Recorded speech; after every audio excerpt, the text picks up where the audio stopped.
하루 종일 귀찮은 소음, 아랫집 특수 장비가 만든 악몽. 당신도 피해자인가? 소음의 정체, 아랫집의 특수 장비. 최근 많은 사람들이 경험하는 불쾌한 문제 중 하나는 아랫집에서 발생하는 소음입니다.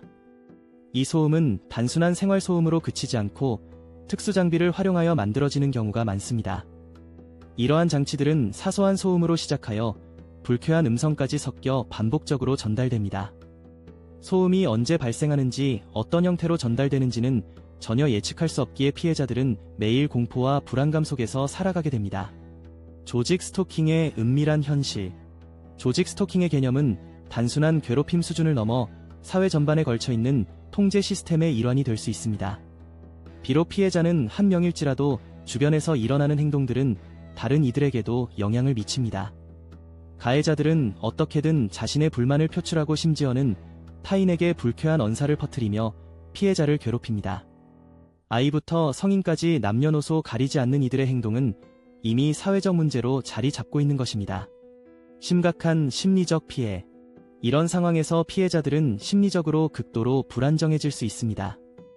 소음과 불쾌한 언사는 피해자의 정신적 스트레스를 가중시키고 심각한 우울증이나 불안장애로 이어질 수 있습니다. 특히 뇌파 생체 실험이나 전파 무기에 노출될 경우 이러한 심리적 피해는 더욱 심각해질 수 있습니다. 자아 정체성이 흔들리고 일상생활에 필요한 기본적인 집중력이나 의욕마저 저하될 수 있습니다.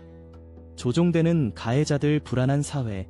가해자들 역시 피해를 당하고 있을 가능성이 있다는 점 주목할 필요가 있습니다. 그들은 의식하지 못한 채로 조종되고 있을지도 모릅니다.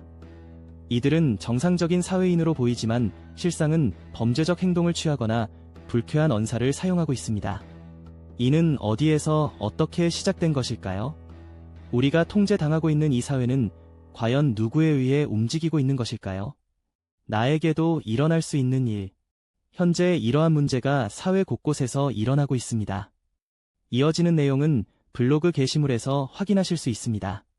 게시물 링크는 더보기란 또는 고정 댓글을 참고해주세요. 영상이 도움이 되셨다면 좋아요와 구독 부탁드립니다. 감사합니다.